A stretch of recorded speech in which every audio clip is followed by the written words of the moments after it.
Thanks, Jenna. Back outside with Carla Hersina from St. Mary's Nursery for this week's Green Thumb segment. And we want to talk about how to get a beautiful garden without all the work. Is it possible?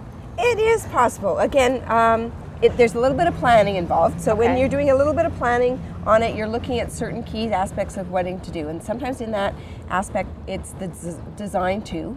And I didn't bring it, but when you're doing your flow and design, you can do rocks and boulder work and aggregates and that kind of stuff. But I'm the flower girl. I like the foliage and flowers and perennials. So I decided to bring you a little bit of low maintenance plant material that's in through here. And we have a selection of them. And one of the ones that you're seeing is a lot of grasses. So I should have put them all on one side because, you know what, if you look at the colors and tones of these are all perennial grasses. They come back year after year.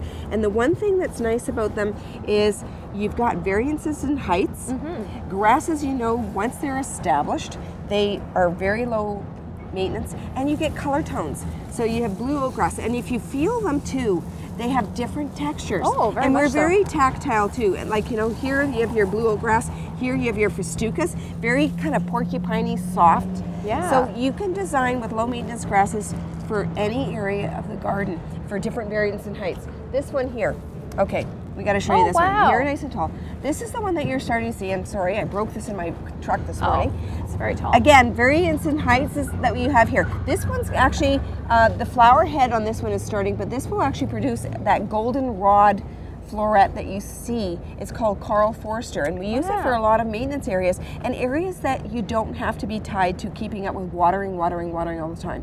And the one thing about grasses is generally we plant them in the spring if you're wanting to get into it, but you don't do any maintenance until the spring the following year when you cut them down so that the new growth comes through it. So again, you're getting again a seed head or a flower head, but in the fall, so we're getting winter interest. I know I don't want to say winter again, but no, that's part of it. That's a bad word. That's a bad word, but it's creating winter interest. Now, if we go to rockery gardens and gardens that you have maybe very hot locations that you don't want to deal with as much, this is a family called sedums and succulents, and these are perennial sedums for us. Again, look at the difference in colors, and each one of these ones, this one here again, deep burgundy color tones, they require minimal watering once established, and I have to make that key because when you first plant these, you have to make sure they're well rooted. Again, using your bone meal, using your root start to make sure that they get established first,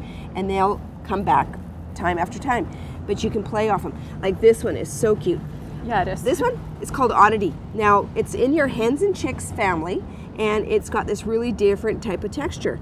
And try pairing it. And if you have those rockery gardens that you want something that cascades over the side, you have this one with the variegatum. Again, color tones and flowers. It's nice because you're getting your color, you're getting your variety, but once established, next to no maintenance. Next to no maintenance, because on these guys, they can go very, very drought tolerant.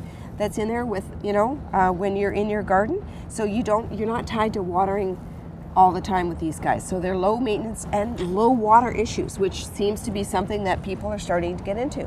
Containers, and then you said these are perennials that come back, but what's really kind of a rave right now are the California succulents, and a lot of these could be paired up.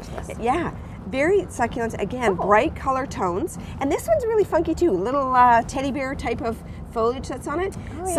From grasses to perennials that are going to keep coming back, and maybe some California ones to give it a little pop of the garden, or make a beautiful succulent container for the pot that sits on the patio. Again, low maintenance. Beautiful, low maintenance, great ideas from St. Mary's Nursery. Thank you so much, Carla. Look forward to having you back next week. And if you have any gardening questions you want the experts to answer, you can send them to us through Facebook, Twitter, and through breakfasttelevision.ca. More BT coming up. Stay with us. It's good to touch the green, green grass of home.